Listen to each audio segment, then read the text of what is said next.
La identidad, filosóficamente, ha partido siempre de una pregunta: ¿quién soy? Cuando al individuo le quitamos la posibilidad de responder a quién soy, que por ende es quiénes somos, le estamos dejando en un limbo existencial.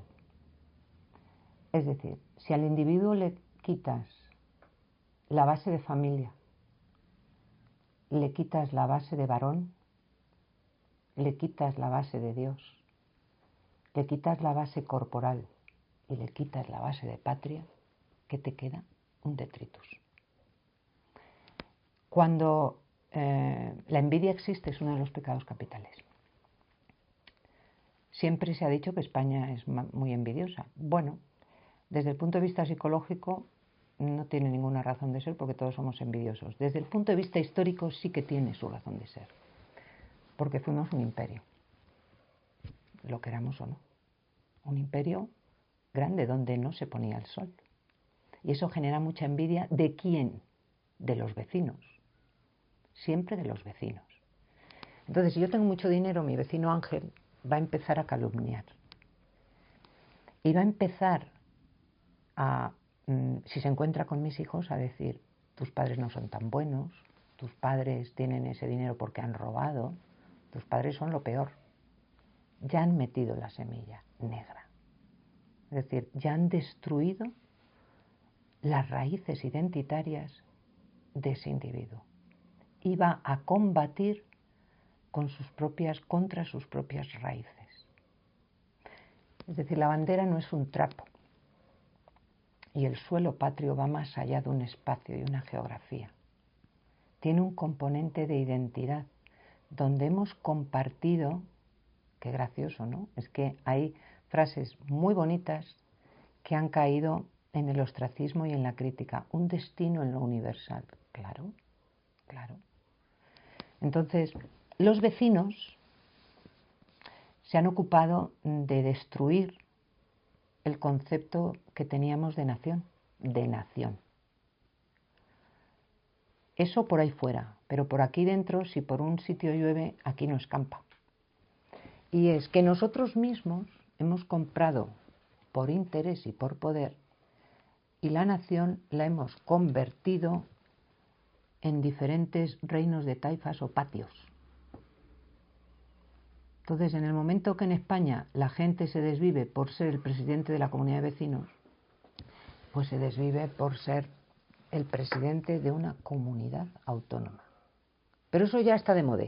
Ahora ya queremos ser un país diferente, un sumatorio de países. Eso es un galimatías imposible. Porque compartimos desde la tortilla de patata hasta Cervantes. Y compartimos los celtas, y compartimos los romanos, y compartimos los árabes, y compartimos la Reconquista, y compartimos los toros, y la jota. Compartimos muchas cosas. Entonces, las nuevas generaciones, a partir de inventarnos un recorta y pega, y cambiar lo que fuimos, y alterar la realidad, una mentira repetida 1000 veces, se convierte en verdad. Es decir, que los chicos ven ahora el Águila de San Juan y lo asocian a militares, a Franco, no tienen ni idea de quiénes fueron los reyes católicos. No tienen ni idea. Esa sí que era feminista, la reina Isabel de Castilla. Es que no saben lo que era Castilla, es que no saben lo que es una corona, es que no saben lo que fue en pie de igualdad el descubrimiento de América. No tienen ni idea. Que tenemos que pedir perdón, según dice Obrador, por haber llevado la cruz, la lengua y la civilización. No lo entiendo. Pero es que nosotros mismos estamos arrodillándonos para pedir perdón. Es decir, que yo tengo que arrodillarme delante de mis hijos por haber luchado como una leona y haberles dado lo mejor, porque mi vecino tenía envidia y ha querido destruir la identidad de esta casa. Y han destruido los símbolos. No tenemos una letra de un himno. Es tan penoso ver a grandes deportistas, Rafa Nadal, qué pedazo de hombre, na. Eso es una chirigota. Ni de Cádiz, no llega ni a chirigota. Que líderes políticos digan que la bandera es un trapo. Lo mismo que la foto de mis padres no es un papel, porque tiene una simbología y una representación. Y tú no vas a escupir ese papel, porque para mí no es un papel. Y si yo voy a Figueras, yo voy a una patria común y no tengo por qué, si no me imponen el catalán, hasta me parece agradable aprenderlo. Pero si me lo impones para diferenciarme, porque lo que han hecho es endogrupos y exogrupos, es decir, los malos son los de Aragón para allá, o los de el condado de Treviño para abajo. Eso es un enfrentamiento cruel y mezquino. Porque que vengan a una parte de España que es Madrid, me da igual la centralidad, como si queremos ponerla en Sevilla o en Coruña, a destruir lo común en pos de una parte, ¿dónde vamos? ¿Es que no sabemos que cuando nos fragmentamos perdemos todos? Pero claro, el sátrapa de turno no quiere perder el poder y el dinero. Pero España no interesa hoy a ningún político, no les duele España. ¿Dónde quedan los de la generación del 98 que decían me duele España? No están. Esos autores, esos escritores que vivieron el desastre de la pérdida de Filipinas, de la pérdida de colonias, todas sus narraciones, toda su literatura era ese dolor de España. ¿Qué político le duele España hoy en día? A ninguno. Es que hemos vuelto a la aldea, global pero aldea. Y a veces es un contrasentido de el globalismo y por otro lado la fragmentación dentro de nuestra patria. Es que hemos perdido esa capacidad maravillosa de que un individuo pueda transitar por toda la nación sin tener que llevar la cartilla sanitaria porque te has puesto malo en Guecho o porque quieras trabajar de cirujano en Ibiza y no domines el catalán. Cuando compartimos toda una historia, toda una costumbre. Yo he vivido en Estados Unidos, en Minnesota en concreto, y en la universidad yo me he encontrado con vascos y con catalanes. Y curiosamente en Estados Unidos, donde tienes que decir I'm Spanish from Spain, from Europe, allí no decían I'm catalán o I'm vasco, decían I'm Spanish from Spain. Es decir, que aquí dentro destruimos nuestro propio hogar, nuestra propia convivencia, lo común que tenemos todos, y por ahí fuera que saben que es una entelequia y que no lo van a comprender, decimos I'm from Spain. Y ahí sí, en un Spanish Party, resulta que el de Guecho lleva una tortilla de patata. Anda, igual que el de Sevilla. Pero aquí, en España y en la carrera de San Jerónimo, no puede decir un vasco pues que ha bajado a la Feria de Abril o se ha ido a las fallas. Porque tenemos una defensa numantina de una parte minúscula que tiene un interés de confrontación y que tiene un interés de poder y de dinero. Y además una sangría de unas comunidades más ricas y más favorecidas con otras menos favorecidas, pero que resulta que se permiten el lujo de decir que poco menos que somos orangutanes y vagos, los que no pertenecemos a la cuenca del Llobregat. Y en esto que nos estás diciendo, ¿qué papel tiene la ingeniería social? Hombre, pues es que es el modus operandi para llegar a esto.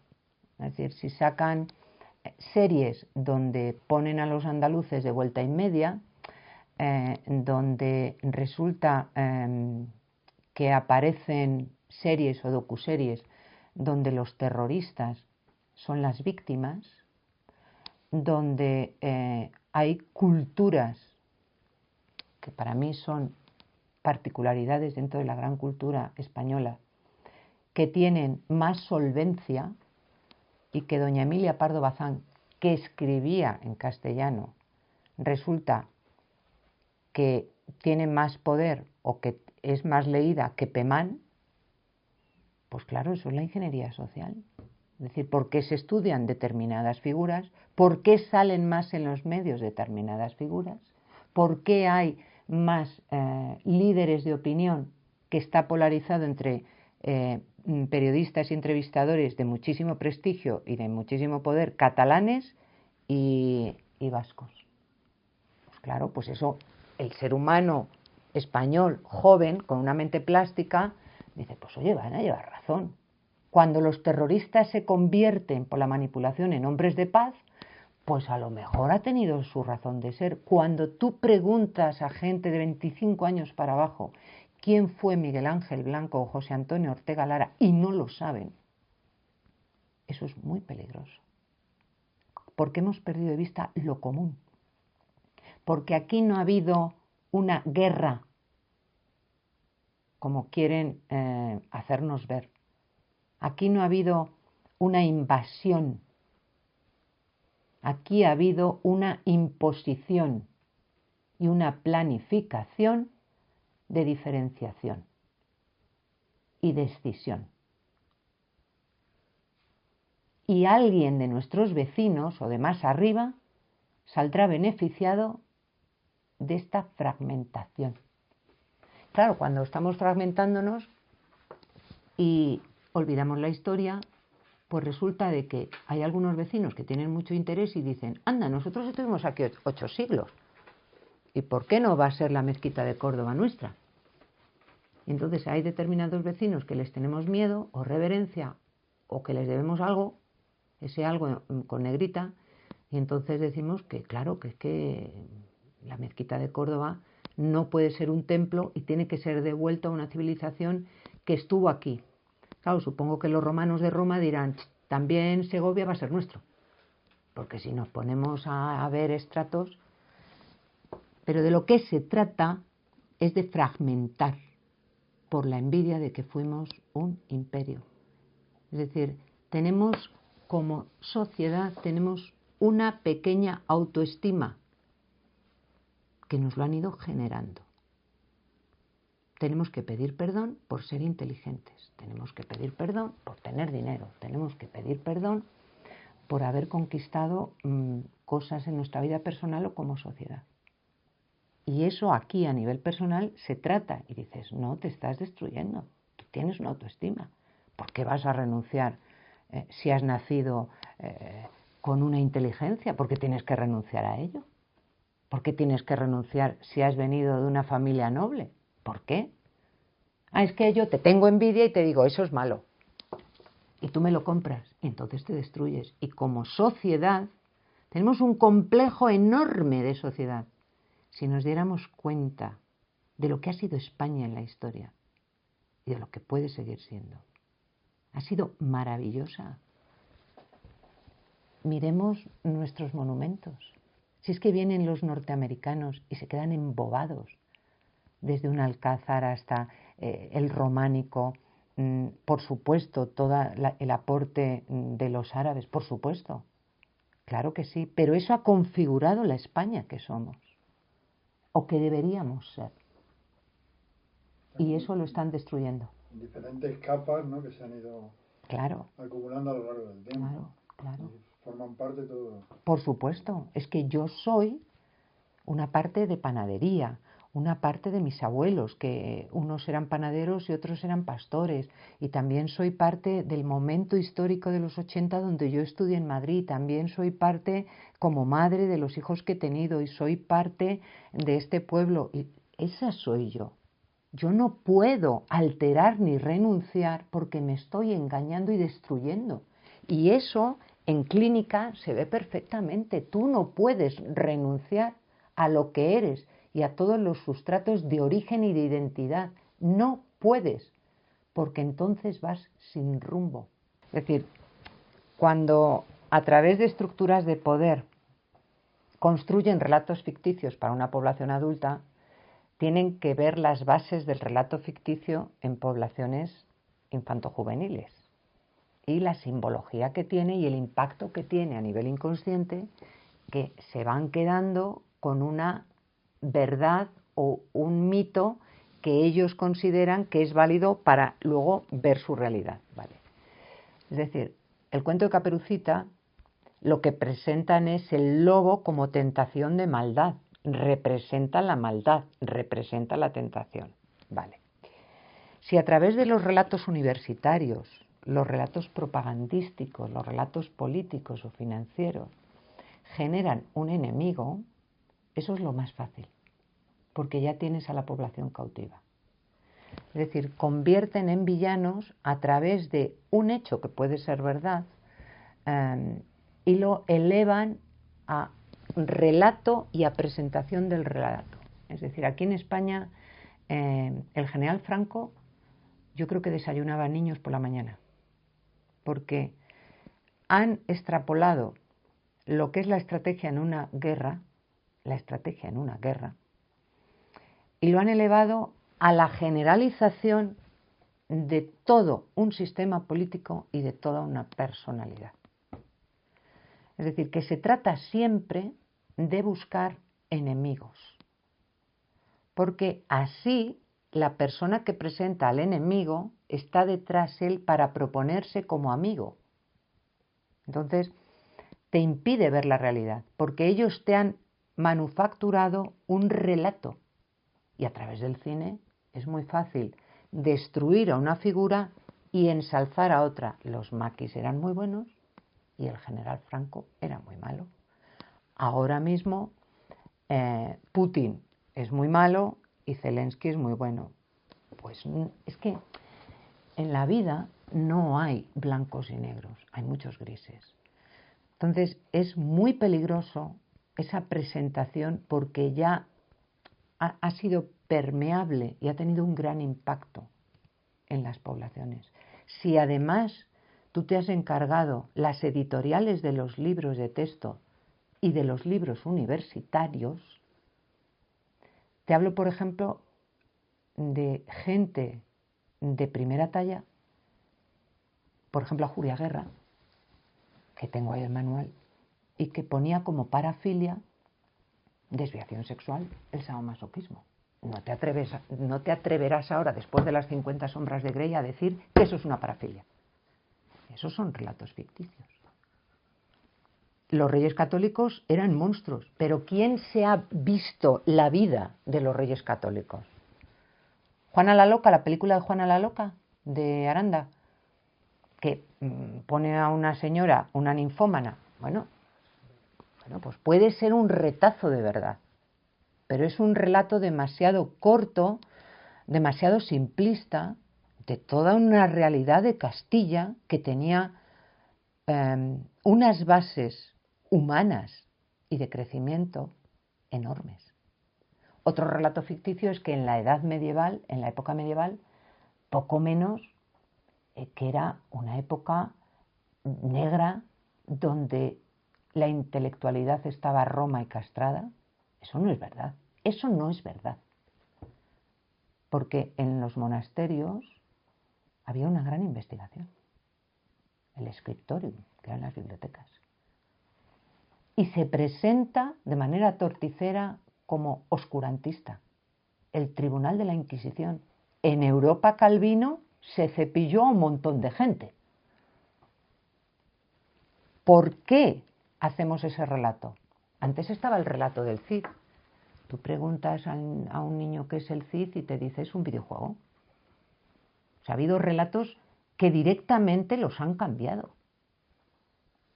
Porque interesa presentar otros. Nos han presentado figuras como el Che Guevara, que son líderes, iconos. El Che Guevara, que se cepilló a un montón de gente, empezando por los homosexuales. Cuando vino aquí a Madrid, cerró Galerías Preciados un domingo, abrió Galerías Preciados para él, para comprar. Anticapitalista y anti lo que queramos.